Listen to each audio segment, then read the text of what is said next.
A ver, señores, soy el profesor Santos Ramírez y vamos a darle solución a este problemita. ¿Está bien? A ver, ¿qué nos dice acá? Del movimiento de un coche se obtuvo la siguiente gráfica de distancia recorrida en función del tiempo.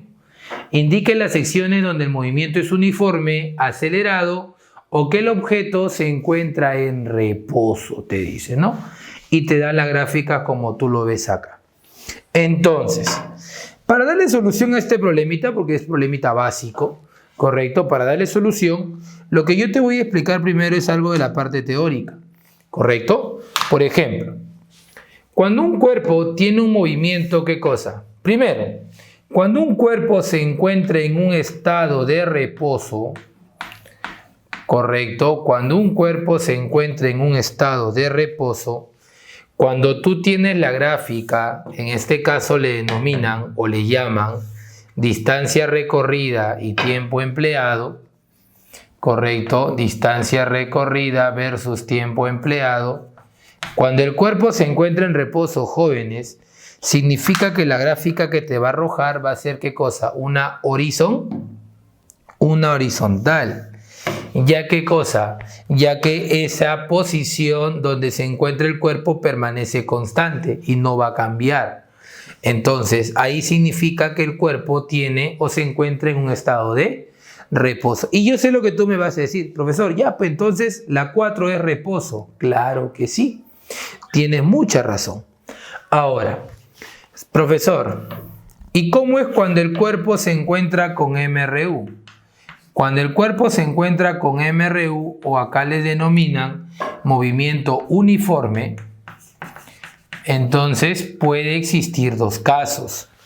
¿Cuáles son esos dos casos que pueden existir? A ver, acá te lo voy a colocar. Pueden existir, jóvenes, dos casos. Bueno, acá vamos a darle el nombre de acuerdo a cómo le denominan. Distancia recorrida tiempo, distancia recorrida tiempo. ¿Correcto o no es correcto? Entonces, ¿qué significa esto? Que acá la gráfica, ¿cómo va a ser? Puede ser o ni bien creciente o ni bien decreciente, pero siempre en una línea recta. ¿Correcto? La gráfica para un movimiento uniforme, distancia recorrida versus tiempo, me sale una línea recta. Profesor, pero puede ser ¿qué cosa? ¿Creciente o decreciente? Cuando la gráfica es creciente, ¿qué significa esto? Que el cuerpo se está moviendo hacia la derecha. Pero cuando la gráfica es decreciente, ¿qué significa esto? Que el cuerpo se mueve ¿hacia dónde? A la izquierda. En este caso, el cuerpo va a la derecha con velocidad constante y el cuerpo va a la izquierda con velocidad constante. ¿Se entendió, niños? ¿Correcto? Muy bien. Y el tercer caso, ya sé, profesor. Entonces, yo sé lo que me vas a decir, causa. Tú me vas a decir, profesor, entonces el caso 2 es un MRU. Claro que sí, es un movimiento uniforme, porque en este caso es una línea recta creciente. Entonces, si tú eres hábil, ya no necesitas pensar más. ¿Por qué? Porque si él es reposo y él es movimiento uniforme, por lo tanto las que me quedan, ¿qué cosa va a ser? Movimiento acelerado. Pero, como te vuelvo a repetir, te voy a explicar cómo vas a ver una gráfica para un movimiento acelerado. Para que lo tengas presente, ¿correcto? Y no me champees. Movimiento acelerado. ¿Correcto? Para el movimiento acelerado, yo tengo 4 tipos de gráficas. ¿Correcto? Para el movimiento acelerado yo tengo 4 tipos de gráfica. Profesor, ¿se está duplicando la cantidad de gráficas por cada movimiento que estoy trabajando? Claro que sí. ¿Correcto? Recuerda que el recorrido para un MRV o un movimiento acelerado está en función del tiempo, pero el tiempo elevado al cuadrado. Porque es una ecuación ¿de qué grado? De segundo grado. ¿Correcto o no es correcto? Muy bien. Profesor, pero no es necesario. Claro, no es necesario de repente para encontrarle la clave, ¿no? Porque la clave ya la vas a marcar, correcto, rápidamente. Pero el detalle que tienes que aprender. A ver, la gráfica puede ser creciente o decreciente. Pero recuerda que el movimiento acelerado proviene de curvas. porque es una ecuación de segundo grado.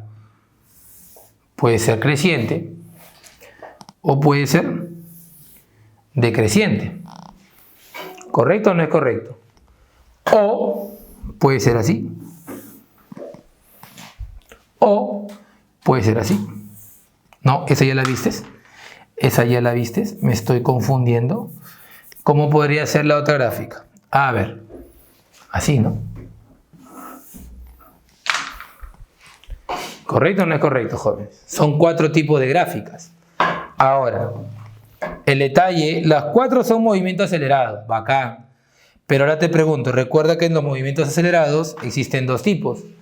¿Correcto? Acelerado o retardado. En este caso, como la vértice, esta viene de una parábola y la vértice de la parábola se encuentra por acá y a la derecha está aumentando la velocidad, entonces, ¿qué movimiento sería? Un movimiento acelerado. ¿Correcto? O sea, movimiento acelerado a favor del movimiento. O sea que la aceleración está a favor del movimiento. Su velocidad aumenta. ¿Correcto? Ahora, o mejor dicho, vamos a ponerlo así para que lo tengas presente. O sea, ¿qué significa? Que si el movimiento, bueno, mejor no, así no, de frente. Acelerado, mejor dicho. Profe, pero todos son acelerados, claro, pero en algunos casos va a ser el denominado retardado o desacelerado. ¿Correcto? Por ejemplo, este de acá, su velocidad, el vértice de la parábola se encuentra por acá, porque por acá va a comenzar a subir. Entonces, se encuentra por acá, acá ha tenido velocidad y acá la velocidad es 0. La velocidad siempre en el vértice de la parábola es 0. Por lo tanto, es un movimiento retardado. ¿Correcto? En este caso de acá, acá está el vértice de la parábola que comienza a descender. Entonces, si acá hay velocidad y acá es 0, entonces es un ¿qué cosa? Retardado. Y este, como acá el vértice de la parábola a la velocidad es 0, entonces acá aumenta. ¿Qué movimiento sería? Acelerado. ¿Correcto? O sea, acá le denomina movimiento acelerado al movimiento rectilíneo uniformemente variado. Pero de los movimientos rectilíneo uniformemente variado tenemos de 2 tipos. Sea acelerado cuando la aceleración está a favor del movimiento o retardado cuando la aceleración está en contra del movimiento. ¿Correcto? Pero ahí ves los casos que te vas a mostrar. Entonces, ¿yo qué digo acá? En el problema, entonces, ¿qué tengo en el problema, joven? ¿Correcto? ¿Qué tengo en el problema? Me dice, ¿quiénes están en movimiento uniforme? Profesor, movimiento uniforme, ¿quiénes estarían en movimiento uniforme? A ver, dime, ¿quiénes están en movimiento uniforme? Solamente el caso, ¿qué cosa? El caso 2. Inclusive yo puedo decir que el cuerpo en ese caso se está moviendo hacia ¿dónde? Hacia la derecha, ¿verdad?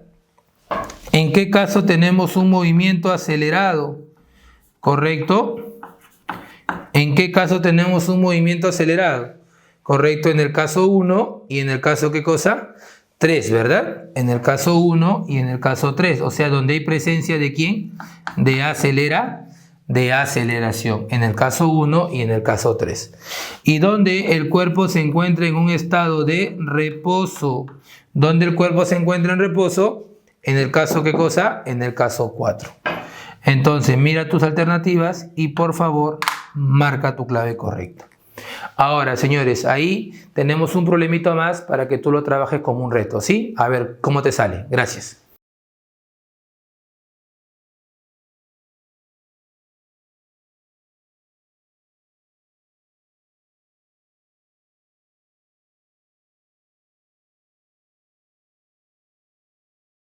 A ver, señores, continuamos con el siguiente problemita, ¿correcto? Mira acá, nos dice, un auto arranca con una aceleración constante de 1,8 metros por segundo al cuadrado. La velocidad del auto 2 segundos después de iniciar su movimiento es, ¿correcto? Si el cuerpo se mueve con una aceleración constante, entonces estamos hablando que el cuerpo viaja con mRv. El cuerpo viaja con mRv, movimiento rectilíneo uniformemente variado. ¿Correcto? Ahora, ¿Cuáles son las ecuaciones del MRV? ¿Te acuerdas? Son 4, ¿verdad? Muy bien, yo sé que tú te acuerdas. A ver, ¿cuáles son esas 4? Dime. ¿Quién es la grandota? La grandaza. ¿Quién es? ¿Qué me dicen? Que la distancia es igual a la rapidez inicial multiplicado por el tiempo. ¿Qué más? Más menos, ¿qué cosa? 1/2 de la aceleración por el tiempo elevado al cuadrado. ¿Correcto, muchachos? ¿Se entendió hasta ahí?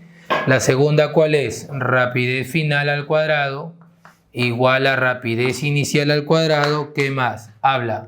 Más menos, ¿qué cosa? 2 veces la aceleración por la distancia recorrida. ¿Correcto? La tercera, ¿cuál es? La más fácil. Rapidez final, rapidez inicial, más menos, ¿qué cosa? Habla. La aceleración por el tiempo. Y la última, ¿cuál es? Que la distancia es igual a la rapidez inicial más la rapidez final sobre 2 por el tiempo. Entonces, eso es lo que nosotros tenemos como MRV. ¿Correcto?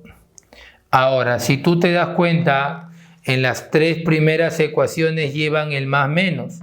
Entonces, dime tú, por favor, ¿cuándo uso más o cuándo uso menos? Más lo voy a usar siempre y cuando, ¿qué cosa sea?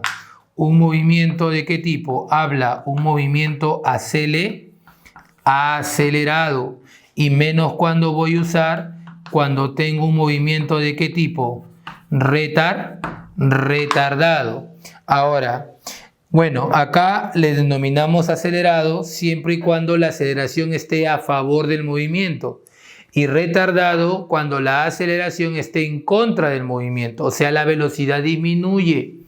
¿Correcto? Entonces, las 3 primeras llevan más o menos, la cuarta siempre es positiva. El detalle es, ¿cuándo uso la primera? ¿Cuándo uso la segunda? ¿Cuándo uso la tercera? ¿O cuándo uso la cuarta? Fácil, la primera la voy a usar cuando no esté presente la rapidez final. La segunda, ¿cuándo voy a usar? Cuando no esté presente el tiempo. La tercera, ¿cuándo la voy a usar? Cuando no esté presente la distancia. Y la cuarta, ¿cuándo lo voy a usar? Cuando no esté presente el valor de ¿quién? De la aceleración, señores. Entonces, señor, señorita, en el problema, yo te pregunto, en el problema, yo voy a extraer los datos. ¿Cuáles son los datos del problema? Tengo esto, mira acá. Me dice que el cuerpo, ¿qué cosa hace? Parte del reposo, ¿sí o no? Dice, un auto arranca con una aceleración constante, la velocidad del auto 2 segundos después de iniciar su movimiento es, si va a comenzar a arrancar, significa que la inicial, ¿cuánto vale? 0 metros por segundo. ¿Qué más me dice? Acelera la aceleración constante ¿con cuánto? Con 1,8 metros por segundo al cuadrado, ¿verdad o no? Entonces, ¿qué más? Luego de 2 segundos, el tiempo vale 2 segundos y me piden la rapidez que alcanza, o sea, la rapidez final. Entonces, yo te pregunto, ¿quién no está presente acá? ¿Quién no está presente acá? Muy bien dicho. Profesor, ¿no está presente qué cosa? La distancia. Correcto. Y si no está presente la distancia, ¿cuál uso? La tercera. Rapidez final, rapidez inicial, más la aceleración por el tiempo. ¿Correcto o no es correcto? Dime tú, ¿cuánto es la rapidez final? No lo sé. La rapidez inicial, 0, más la aceleración que vale 1,8 por el tiempo que vale 2. ¿Correcto o no es correcto? Entonces, aplico esta operación fácil y sencillo. Por lo tanto, la rapidez final, ¿cuánto me quedaría? 3,6 metros por segundos. Y eso, jóvenes, viene a ser mi respuesta. ¿Correcto? Entonces, mira ahí abajito y ponte a resolver ese problema que te lo hemos dejado como reto. A ver, vamos a ver si es correcto. Gracias, nos vemos.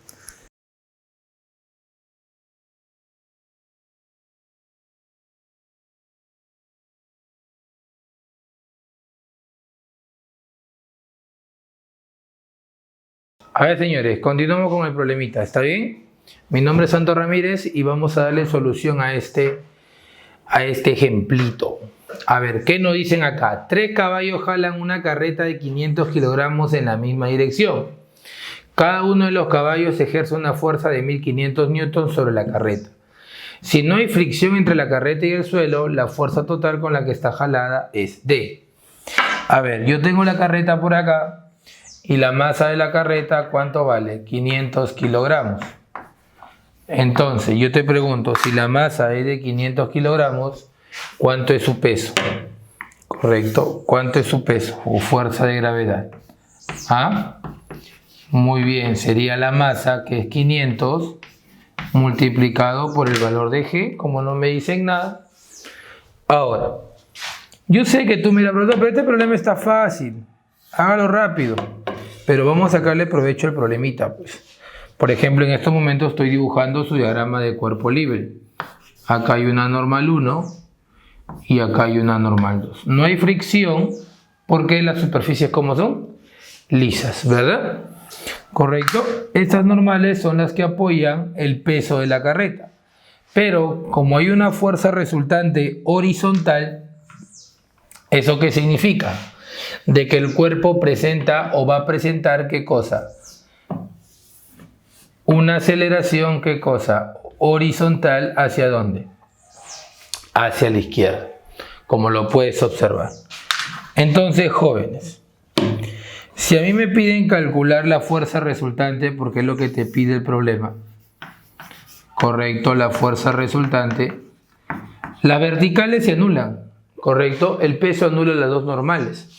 Pero horizontalmente la fuerza resultante, que es la sumatoria de fuerzas, sería 3 veces F. ¿Correcto o no es correcto, jóvenes? ¿Se entendió? Ahora, F ¿cuánto vale? 1500. Sería 3 por ¿cuánto? Por 1500. Entonces, lo que me piden, ¿cuánto sería la fuerza resultante? Habla. ¿Cuánto sería la fuerza resultante? 4000, ¿qué cosa? 500 newtons. ¿Y esa qué cosa viene a ser? Mi respuesta, correcto. Pero ¿qué pasaría si en el problema a ti te piden, profesor, alumno, calcúlame la aceleración? Entonces, si a ti te piden la aceleración del problema, en este caso de la carreta, ¿qué vas a aplicar? Segunda ley ¿de quién? De Newton, ¿verdad? ¿Y qué nos dice Newton en la segunda ley? Que la fuerza resultante es igual a la masa multiplicada ¿por quién? Por la aceleración. Ahora dime tú, por favor, ¿quién es la fuerza resultante? ¿Con cuánto la jala? 1500, 1500, 1500. Correcto, acá lo he hallado, 4500. La masa es 500 por A. Se van los dos ceros, se van los dos ceros. Por lo tanto, la aceleración, ¿cuánto sería? 9 metros por segundos al cuadrado. Pero eso no es lo que te piden. A ti te piden la fuerza resultante, por lo tanto vas a marcar 4500 newton. ¿Correcto, señores? Entonces, ahora vas a resolver ese problemita que se encuentra abajo. A ver, es un reto para ti. Tú mismo puedes.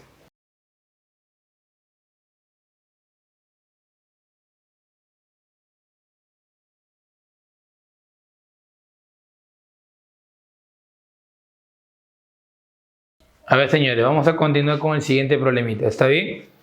¿Qué nos dice acá? Sobre un cuerpo se aplicaron diferentes fuerzas en dirección horizontal y con el mismo sentido, provocando que el objeto experimenta distintas aceleraciones.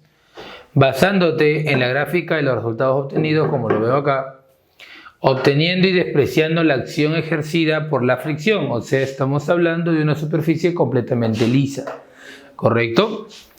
Dice, entre el objeto y la superficie de contacto, ¿cuál es la masa del objeto? Entonces, acá lo que nosotros tenemos que aplicar, ¿qué cosa es? La segunda ley de Newton. ¿Qué nos dice Newton en la segunda ley, jóvenes? ¿Correcto? ¿Qué nos dice Newton en la segunda ley? Nos dice, si una fuerza resultante o si una fuerza resultante diferente de cero actúa sobre un cuerpo, correcto, si una fuerza resultante diferente de cero actúa sobre un cuerpo, ponemos coma, acelera en la misma dirección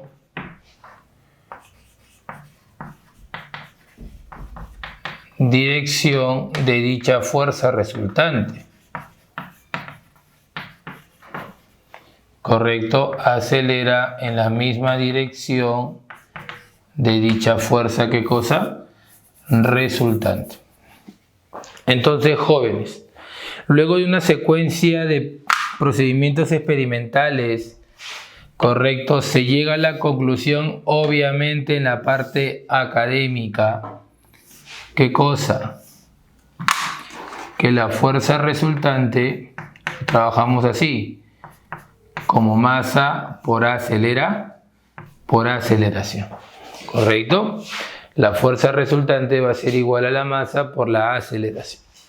Entonces, niños, yo agarro cualquier punto de la gráfica porque si te das cuenta acá la fuerza y la aceleración en este caso son directamente proporcionales.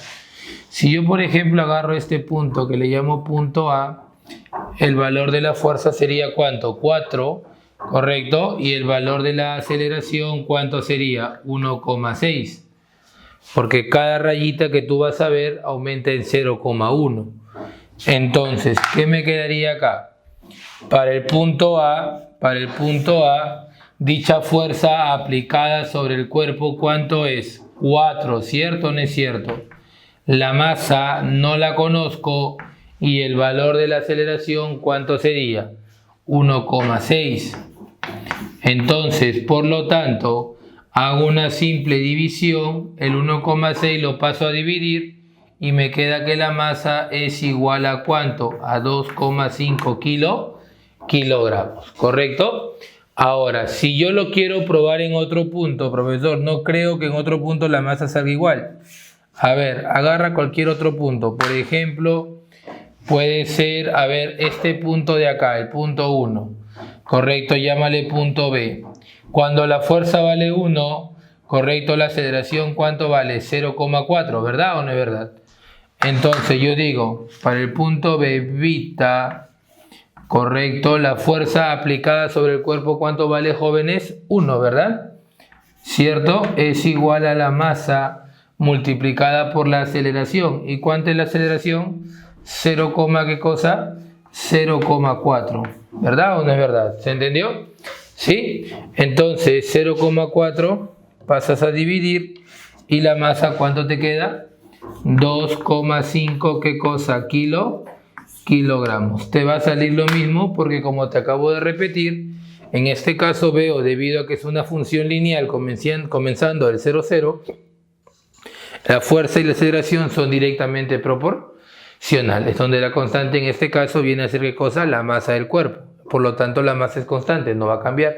Entonces, ¿la masa cuánto vale? 2,5 kilogramos. Muchas gracias, jóvenes.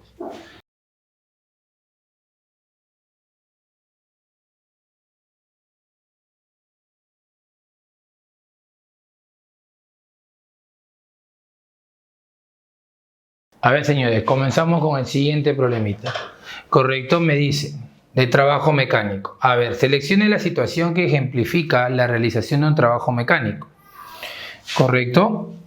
Entonces, a ver, una por una. Correcto, vamos a darle solución. ¿Qué nos dice? La energía empleada, correcto, la energía empleada para elevar, ¿qué cosa? La temperatura de un gas, pero a volumen constante. Entonces, cuando nosotros hablamos de volumen constante, hablamos de ¿qué tipo de proceso? Un proceso isócoro o isocórico que le llaman, ¿no? Donde el volumen, correcto, es ¿qué cosa? Constante. Y al tener volumen constante en un proceso isocórico, significa que el trabajo realizado, ¿cuánto vale? 0.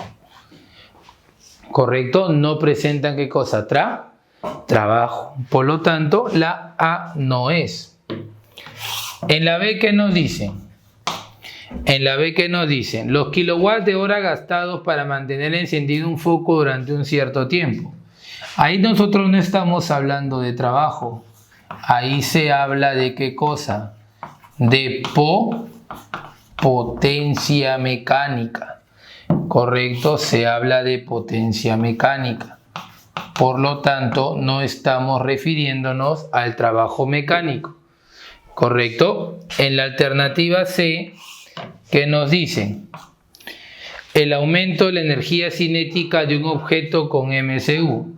Si la energía cinética yo sé que se calcula como un medio de la masa por la rapidez al cuadrado, si la energía cinética aumenta, o puede aumentar la rapidez o la masa, o de repente las dos. Pero también, ¿qué cosa? Si aumenta la rapidez, va a existir un trabajo, va a haber un trabajo.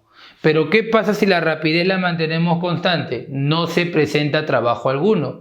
Pero profesor, si la rapidez es constante, ¿la energía cinética puede aumentar? Claro que sí, porque la rapidez, ¿cómo se mantiene? Como te dije, constante, para que no exista trabajo. Pero, ¿qué sucede con la masa? La masa aumenta, porque si la masa aumenta, aumenta la energía cinética.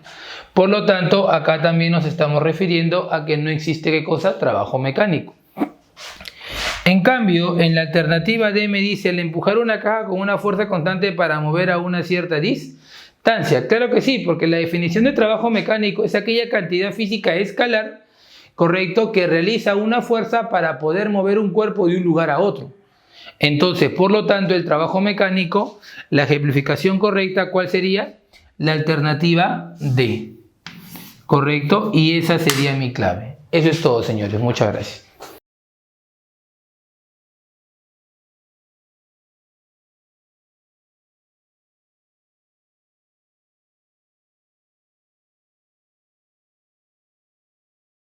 A ver, señores, continuamos con el siguiente problemita. ¿Sí? Tenemos acá un problemita de cantidad de movimiento. Nos dice, un niño está parado sobre su carrito. Bueno, en este caso dibujó un camioncito. ¿Está bien? Acá me faltan las rueditas. Correcto. ¿Y qué me dice acá? Ambos están en reposo. Tanto el camión como el niño que está dentro se encuentran en un estado de reposo. Cuando salta hacia adelante a 2 metros por segundo, el niño salta hacia adelante con 2 metros por segundo, el carrito es lanzado hacia atrás con 12. El carrito es lanzado hacia atrás con 12. Si se desprecia la fricción, ¿cuál es la masa del carrito? Entonces, niños, lo que nosotros vamos a trabajar acá es lo siguiente. Es respecto a la cantidad de movimiento. Como todos trabajamos de forma horizontal, en este caso, ¿correcto? Entonces, ¿nosotros qué decimos? Que la cantidad de movimiento se conserva. Cantidad de movimiento antes y cantidad de movimiento después, ¿cómo son ambas? Iguales. ¿Cierto o no es cierto? Ahora, para el antes tenemos tanto el sistema masa-niño, carro-niño. Entonces sería la masa del niño por su rapidez que vale 0, más la masa del carro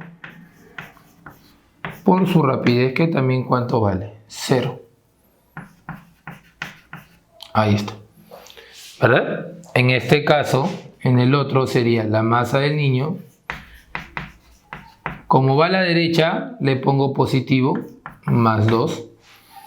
¿Correcto? ¿Está bien? No le pongo 2i porque ya sé que va a la derecha. Más, acá también igualito, más la masa del carro. ¿Por cuánto? A la izquierda. Menos 12. ¿Se entendió, jóvenes? Entonces, tanto esto como esto, ¿cuánto vale toda esta vaina? 0, ¿no? Y claro, en la próxima puedo ir más rápido, ¿no? ¿Por qué? Porque ambos están en reposo. La masa del niño es 30 por 2, 60, menos 12 veces la masa del carro. Vamos a ponerle mayúscula. Pasa al otro lado, ¿qué me quedaría? 12 veces la masa del carro es igual a 60. Entonces, ¿qué me quedaría ahí? Que la masa del carro, ¿cuánto vale, jóvenes? Habla. ¿Cuánto sería la masa del carro? Paso a dividir. ¿Sería cuánto? 5 5 kilogramos. Y eso, jóvenes, es mi respuesta, ¿correcto? Ahora te toca a ti, vamos, tú puedes, resuelve el problemita reto de abajo. Con permiso.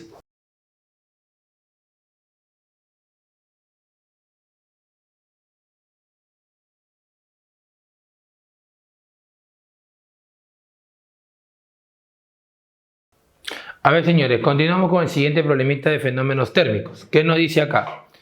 Un sistema está en equilibrio térmico cuando en un proceso su temperatura no varía, su temperatura es igual a la de otro sistema con el que está en contacto térmico, se calienta por medio de trabajo, su presión y su masa permanecen constantes. Entonces, antes de hablar de equilibrio térmico, vamos a saber qué es un contacto térmico. En forma espontánea, el cuerpo de mayor temperatura transfiere parte de su energía interna, o también denominada energía en tránsito, que es el calor, al cuerpo de menor temperatura. Dicha transferencia finaliza cuando se alcanza el equilibrio térmico. O sea, ¿qué quiere decir? Que las temperaturas finales de ambos cuerpos, ¿cómo tienen que ser? Iguales. ¿Correcto? O sea, ¿eso qué significa en sí, jóvenes? Significa lo siguiente, que si yo tengo por acá la presencia, por ejemplo, de un cuerpo A, ¿correcto? O de un sistema A,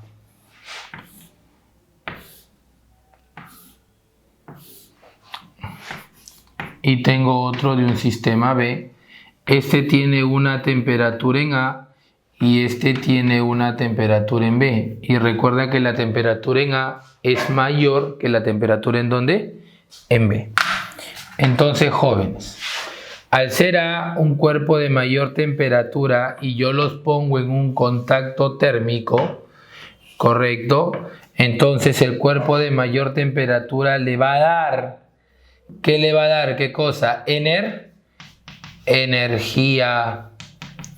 Energía en tránsito se le llama. A esa energía en tránsito se le conoce como ¿quién? Como calor. ¿Correcto? Le da energía en tránsito. ¿Para qué? Para que luego alcancen ¿qué cosa? Un equilibrio térmico. O sea que la temperatura final de A y la temperatura final de B, ¿cómo tienen que ser, jóvenes? Iguales. Por lo tanto, ahora dime tú, ¿cuál es la respuesta correcta? Muy bien, la B. ¿Por qué? Porque su temperatura es igual a la de otro sistema con el que está en contacto térmico. ¿Se entendió, señores? Muy bien. Ahora vamos, tú resuelve el problemita de abajo. Tú puedes. Gracias.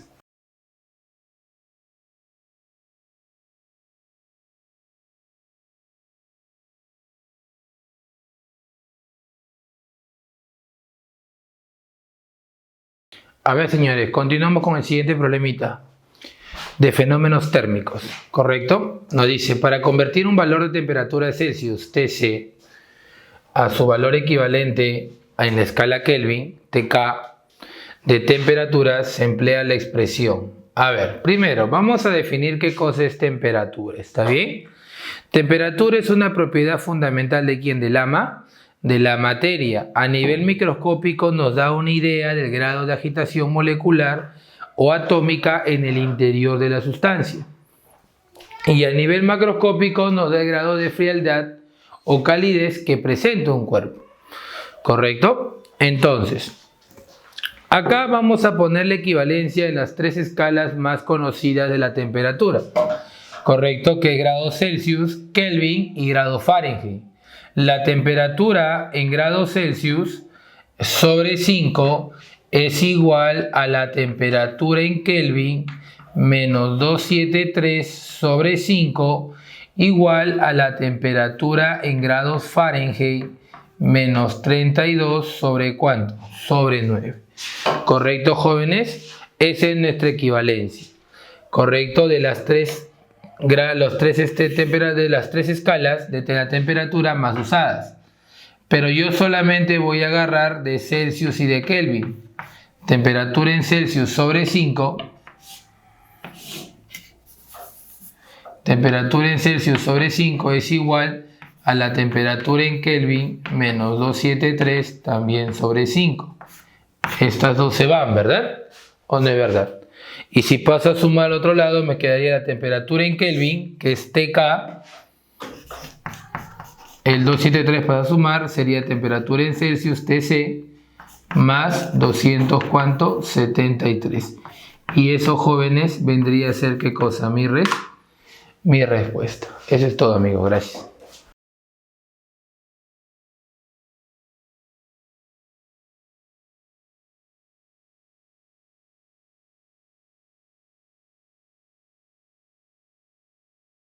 A ver, señores, continuamos con el siguiente problemita de fenómenos térmicos. Me dice, a la cantidad de calor que se necesita 1 gramo de una sustancia para elevar su temperatura en 1 grado Celsius se le conoce como, y tengo las 4 alternativas, pero voy a definir cada una de ellas. La capacidad térmica es la cantidad de calor que se requiere para que la sustancia pueda variar 1 grado Celsius su temperatura. ¿Qué tipo de propiedad es? Una propiedad extensiva de la materia. La capacidad térmica específica es la cantidad de calor que se requiere para que 1 gramo de sustancia pueda variar su temperatura en 1 grado Celsius.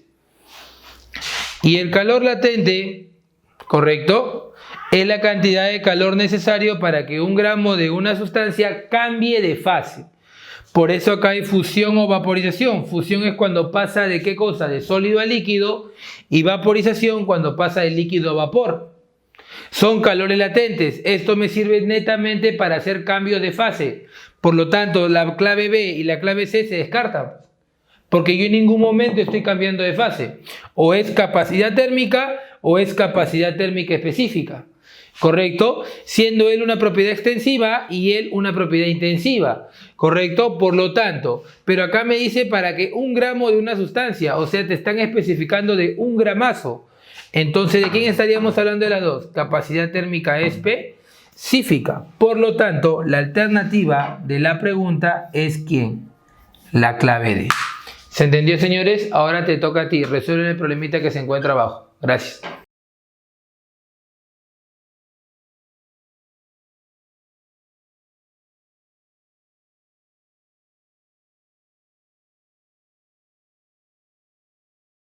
A ver, señores, continuamos con el siguiente problemita. ¿Qué nos dicen acá? Una cuerda está atada en un extremo a un punto fijo y en el otro a un vibrador, de manera que se produce un tren de ondas como se muestra en la figura. ¿Cuál es la longitud de onda estacionaria? Te dicen, ¿correcto? Entonces, como te dan la figura, te dan el gráfico, tú tienes que ver cuántos ciclos está viendo acá, ¿correcto? Por ejemplo, si comienzo en este lado, acá hay un ciclo. Acá hay otro ciclo, acá hay otro ciclo, acá hay otro ciclo y acá hay otro ciclo. Y ahí acabamos, ¿correcto? Por lo tanto, ¿cuántos ciclos hay? ¿Correcto? Tengo 1, 2, 3, 4, 5 ciclos. Y no hay que olvidarnos que cada ciclo, ¿correcto?, su medida es una longitud de onda. O sea, ¿qué significa esto?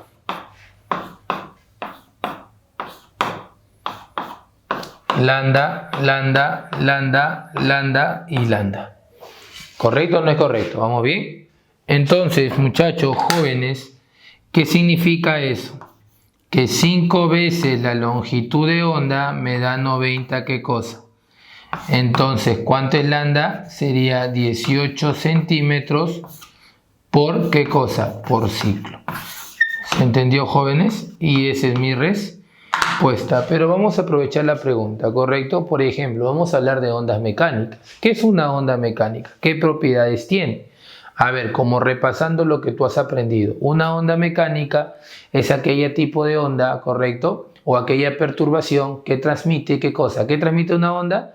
Energía y cantidad de movimiento. Muy bien, excelente. Ahora, las ondas mecánicas tienen una propiedad muy peculiar, que las ondas mecánicas no viajan ¿en dónde? En el vacío. Las ondas mecánicas necesitan de un medio de ¿qué cosa? De propagación, ¿correcto? Puede ser ese medio un medio sólido, ¿correcto?, un medio líquido o un medio simplemente gaseoso, ¿correcto? Las ondas mecánicas necesitan de un medio de propagación, no te olvides, ¿correcto? Las ondas mecánicas no viajan en el vacío. Por ejemplo, el sonido es un ejemplo muy claro de onda mecánica. Si nosotros nos vamos al espacio donde no existe aire, tú grites y hagas lo que tú quieras, nadie te va a escuchar. No porque no exista nadie o no haya nadie, sino porque simplemente el sonido no se propaga debido a que te encuentras en el vacío. ¿Correcto, señores? Eso es todo. Ahora te toca a ti resolver el problemita que está abajo. Vamos, tú puedes.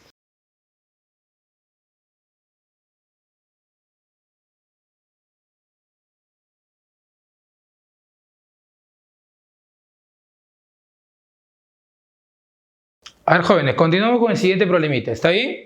El tema de ondas mecánicas. ¿Qué nos dice acá? Para explicar la interferencia constructivo-destructiva de dos ondas, se debe considerar la amplitud de ambas ondas, la superposición entre ambas ondas, que ambas ondas sean longitudinales, que ambas ondas sean transversales. Cualquiera de las alternativas es la que tienes que marcar.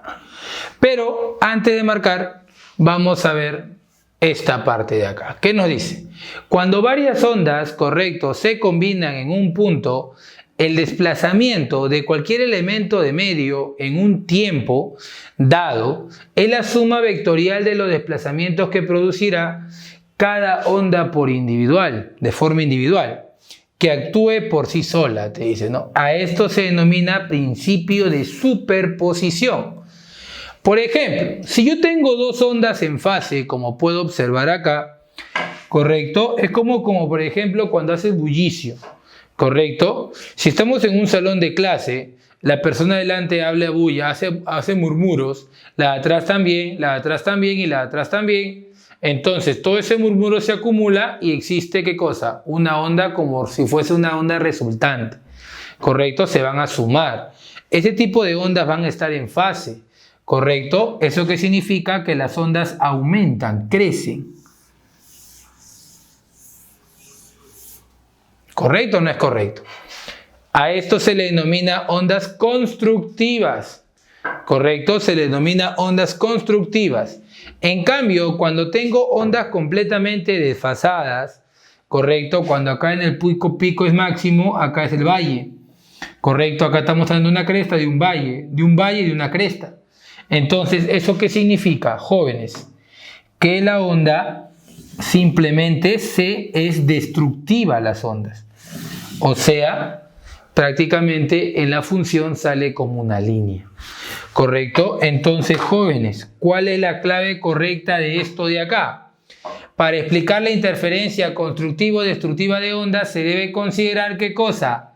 La superposición entre ambas ondas. ¿Correcto? Esa es la alternativa. A ver, ahora te toca a ti, resuelve el problemita de abajo. Vamos, cachimbo, tú puedes.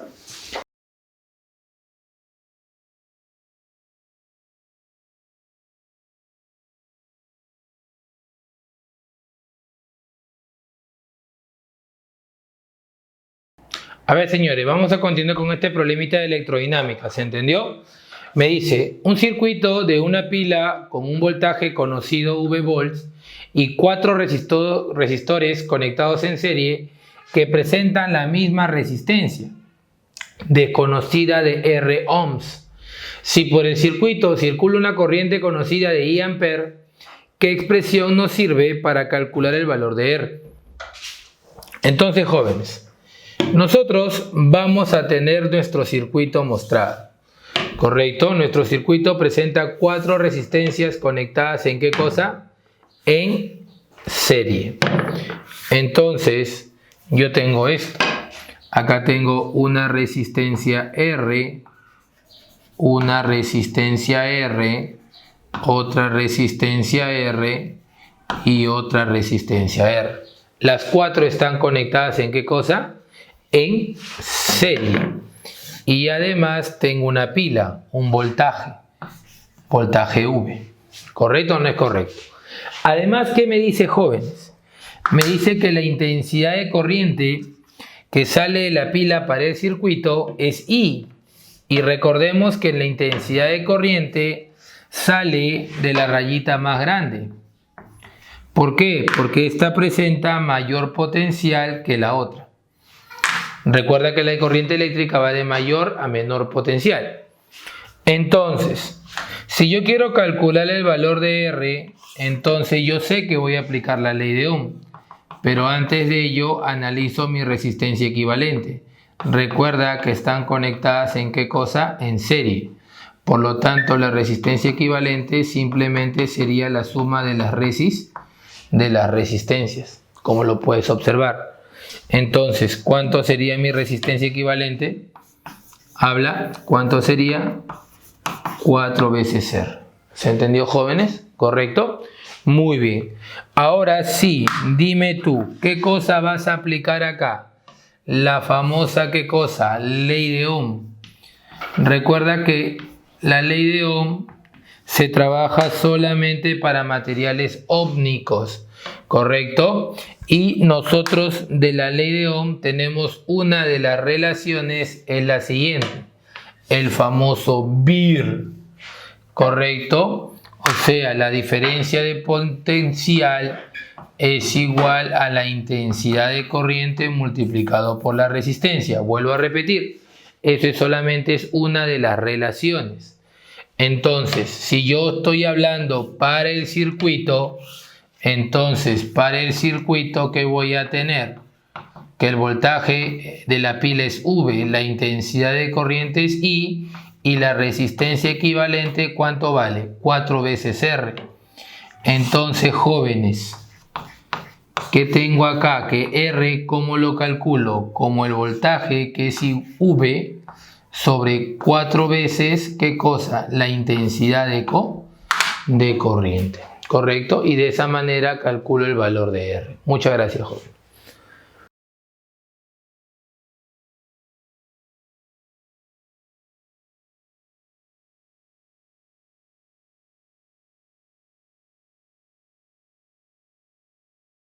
A ver, jóvenes, siguiente problemita. ¿Qué nos dice acá? Determinen la resistencia total del circuito que se representa en la imagen. Tengo un circuito mostrado. Me piden la resistencia equivalente.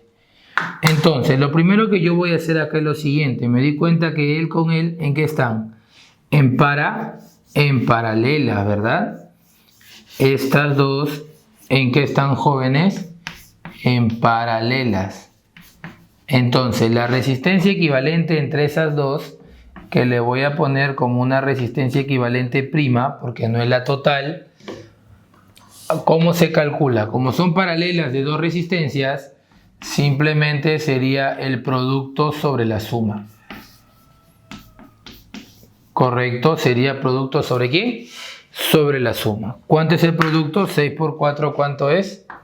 24. ¿Y la suma cuánto es? 10. Por lo tanto, la resistencia equivalente prima, ¿cuánto me quedaría? Habla, amiguitos.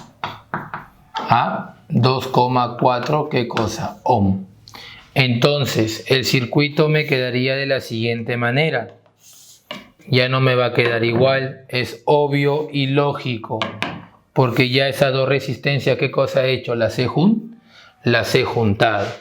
Entonces, yo tengo acá una pila, correcto, que vale ¿cuánto? 6 volt, correcto. Tengo una resistencia acá de 2 ohm y tengo otra resistencia acá que vale ¿cuánto? Habla, ¿cuánto es esa resistencia?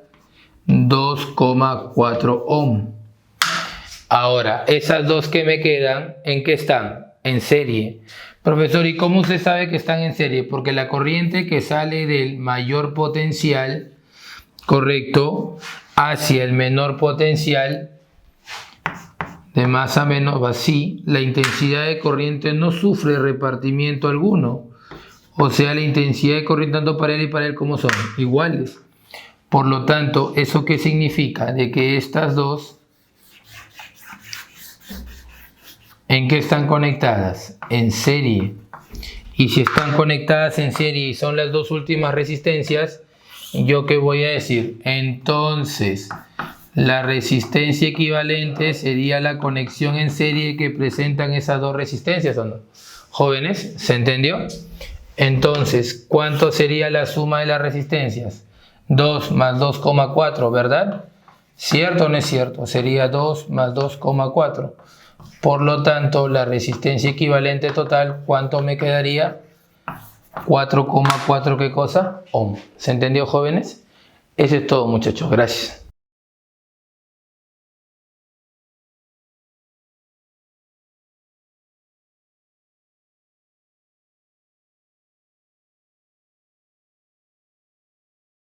A ver, señores, continuamos con el siguiente problemita. ¿Qué nos dice acá? ¿En cuánto tiempo se llenará una alberca olímpica de 50 metros por 25 y por 3 si se usa un tubo de 40 centímetros de diámetro por el que fluye agua con una velocidad de 4 metros por segundo? Entonces, a ver, yo tengo una alberca, correcto, olímpica, o sea, una piscina olímpica, correcto, cuyas medidas, ¿cuántos son? Vamos a dibujarlo pequeñito acá. Correcto, son 50 por 25 y por 3. Entonces, para poder llenarla completamente, el agua tiene que estar rebalsando, ¿sí o no? Prácticamente. Entonces, yo sé que esto vale 50 metros, esto vale 25 metros y esto vale 3 metros. Entonces, ¿qué voy a sacar acá? El volumen. ¿El volumen cuánto sería? Producto de qué cosa, de lados del paralelepípedo. ¿Y cuánto me quedaría esto? Me quedaría, a ver, 50 por 25 y por 3. ¿Cuánto me quedaría el volumen? Habla causa. El volumen sería ¿cuánto? 3750, ¿qué cosa? Metros cúbicos. Ahora déjalo ahí. Me piden cuánto tiempo demora para llenar, si se va a llenar de un tubo de 40 centímetros de diámetro. A ver, si analizamos al tubo, que lo tengo por acá, correcto, al tubo, vamos a analizar al tubo, correcto, el radio, bueno, el diámetro vale 40 centímetros, entonces el área de la sección por donde sale el agua sería pi por radio al cuadrado, que sería pi por 0,2 al cuadrado, porque estamos hablando de 40 centímetros de diámetro, por lo tanto 20 centímetros de radio, que es 0,2 metros. Entonces, esta área aproximadamente, ¿a qué cosa va a ser igual? ¿Cuánto es pi por 0,2 al cuadrado? Aproximadamente 0,126 metros cuadrados. 126 metros cuadrados. Como lo puedes observar. ¿Se entendió, jóvenes? ¿Sí? Muy bien, excelente. Ahora, ¿qué voy a hallar? Como tengo la rapidez de salida, tranquilamente, ¿qué voy a calcular? El caudal. Por lo tanto, nosotros sabemos qué cosa, que el caudal se calcula como ¿quién? Como la rapidez multiplicada por el área. Pero también sabemos que el caudal se calcula como ¿quién? Como volumen sobre tiempo. ¿Correcto o no es correcto? Rapidez por área. Entonces, a ver, vamos a ver qué tenemos acá. El volumen es 3750 sobre el tiempo es igual a ¿quién? A la rapidez. ¿Cuánto es la rapidez? 4 multiplicado por el área, que es 0,126 aproximadamente. Entonces, niño, niña, ¿qué tenemos acá? Que el tiempo es igual a ¿cuánto? Habla.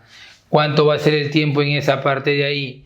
Va a valer 7455, correcto, coma, ¿qué cosa? Coma 268 segundos de forma aproximada. Correcto, recuerda que es un aproximado. Pero a ti no te lo piden en segundos. ¿En qué te piden? En horas. Por lo tanto, el tiempo en horas se multiplica por ¿cuánto? Nosotros sabemos que una hora equivale a ¿cuánto? A 3600 segundos. Segundos con segundos se van. Por lo tanto, ¿cuánto sería esa división? Me va a quedar 2,07 aproximadamente. ¿Qué cosa? Horas. Y eso, jóvenes, sería mi respuesta. Muchas gracias. Ahora te toca a ti. Vamos, resuelve el problemita que está abajo.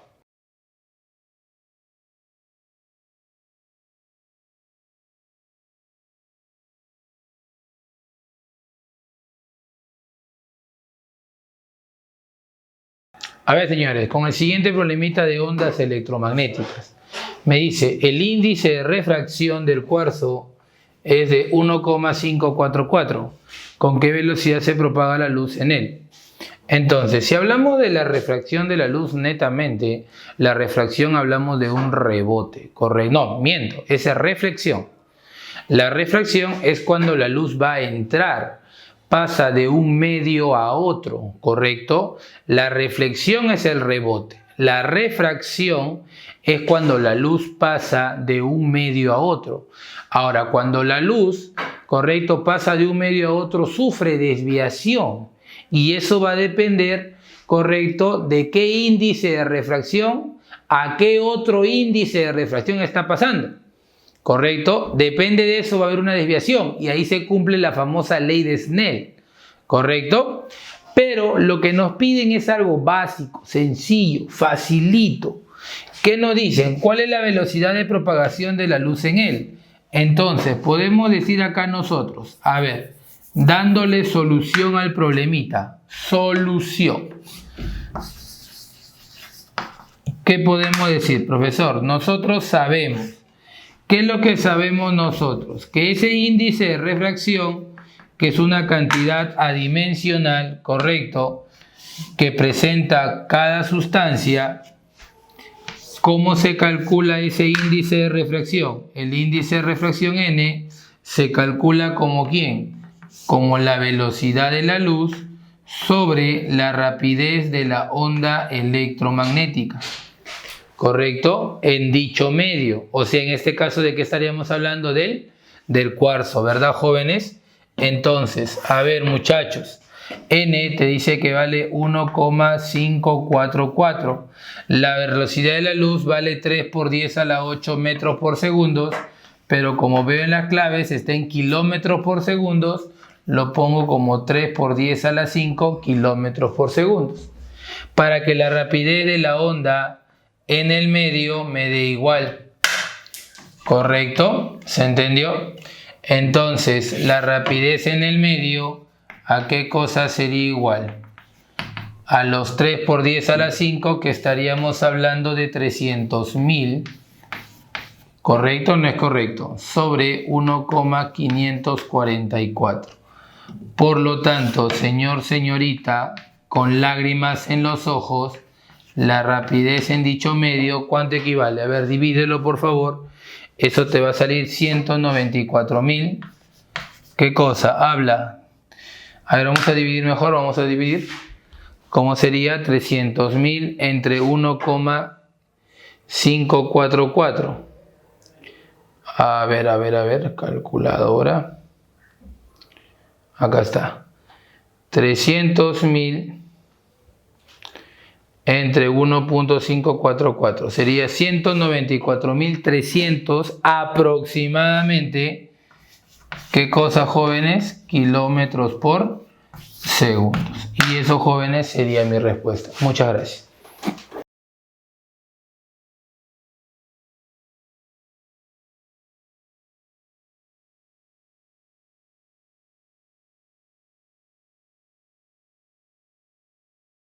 A ver, jóvenes, correcto, tenemos el siguiente problemita de física cuántica. ¿Qué nos dice acá? El modelo de Thomson establece que, recordemos los modelos atómicos, ¿correcto? El primer modelo es de Dalton, ¿correcto? Más conocido como la esfera compacta, ¿cierto o no es cierto? Luego sigue el de Thomson, ¿correcto? Que es el conocido como el budín de pasas, y luego sigue el de Rutherford, y luego los que vienen más adelante, pero el de Rutherford es considerado como el sistema planetario solar. Entonces, de lo mencionado, ¿qué nos dice acá? A ver, en la alternativa A, los electrones son partículas de carga negativa distribuidos uniformemente, correcto, dentro de un medio homogéneo de carga positiva, haciendo que el átomo sea eléctricamente neutro. O sea, en la solución que vamos a poner acá, la alternativa ¿a quién le pertenece? ¿Le pertenece a quién? A Thomson. ¿Correcto? Eso fue lo mencionado por Thomson. Entonces, profesor, ¿la alternativa cuál es? La alternativa A. ¿Correcto? Esa es la respuesta. ¿Correcto o no es correcto? Pero a ver, vamos a ver con las demás alternativas. ¿Qué nos dice acá? En la B, ¿qué nos dice? Existe un átomo formado por una corteza constituida por electrones que giran alrededor de un núcleo, donde se concentra la carga eléctrica positiva y la masa del átomo. La alternativa B, ¿a quién le pertenece? ¿A qué modelo? Al modelo de Rutherford. Correcto, eso le pertenece al modelo de Rutherford. Correcto. En la C, ¿qué nos dice? Los electrones se encuentran en regiones específicas a diferentes distancias del núcleo, vibrando alrededor de este como lo hacen los planetas alrededor del Sol. Correcto. ¿Eso también a quién le pertenece, señores? A Rutherford. Muy bien. Le pertenece a Rutherford. ¿Correcto o no es correcto? Y la última, ¿qué nos dice? Existe un átomo distinto para cada elemento, cuyas masas y tamaños son diferentes, ¿correcto? Que se pueden combinar en diferentes proporciones para formar más de un compuesto. ¿Eso a quién le pertenece? Le pertenece a Dalton. Correcto, el primer modelo atómico. Entonces, ¿la alternativa cuál es? La alternativa A. Eso es todo, señores. Vamos, resuelven el problemita que se encuentra abajo. Gracias, nos vemos.